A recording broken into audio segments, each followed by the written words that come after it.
there's in our field, the self-expression around anything using the word critical, right? And can be interesting depending on where you're at and how you use that that particular term in context. So in your graduate school experience, did you have anything? Well, Sean already showed off. She got the Audre Lorde card, but besides her, the rest of us, did you all have anything that pulled you within your program that pulled you toward a critical consciousness, or had content, or where you were able, that voice was able to come out, or you felt there was a self-expression for that? So I was not really sure what to expect with my grad program. I never intended to be a librarian. It was a thing that I fell into. But in one class, I got really interested in services to incarcerated and formerly incarcerated people, and that was not an elective. That was not something that was offered in any way at University of Missouri. So for my last semester, I made that an independent study and I researched it on my own.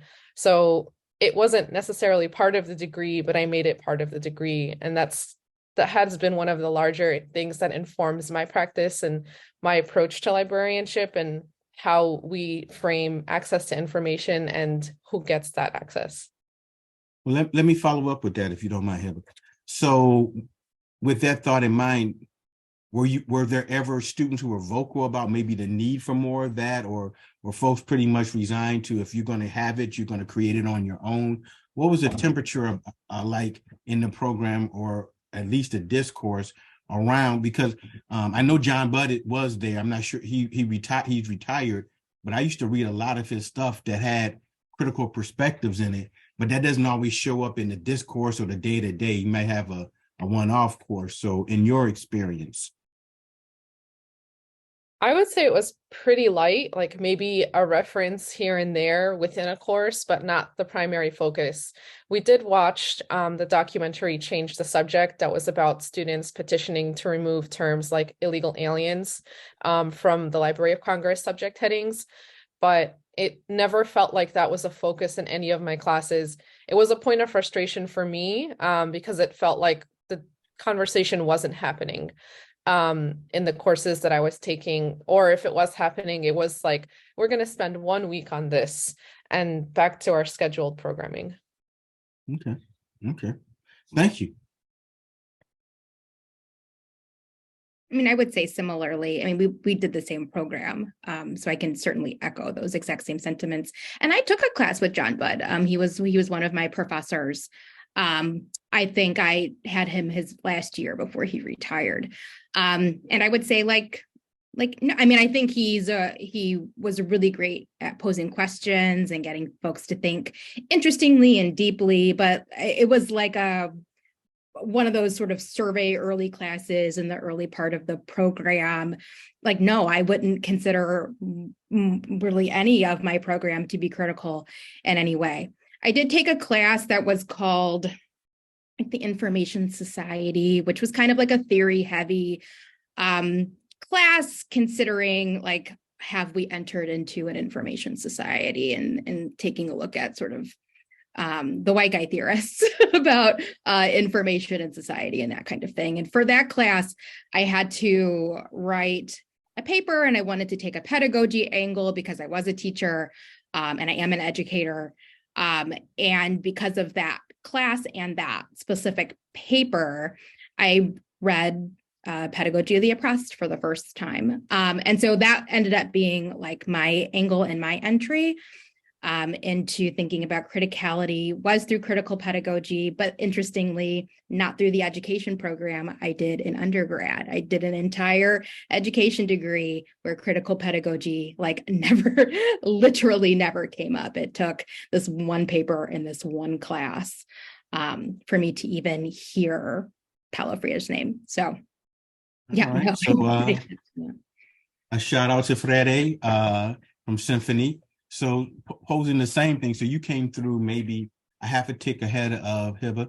So conversation, discourse, anybody push back, or at least try to make an effort to, hey, perhaps we should, or maybe we might, or Anything like that, or that one experience you were one and done?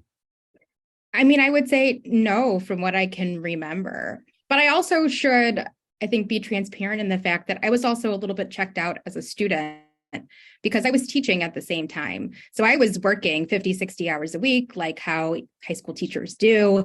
And I was doing this degree program because I had to, a little less maybe reluctant than Heba, but still a bit of reluctance because I was taking a degree program because I had to in order to keep my job.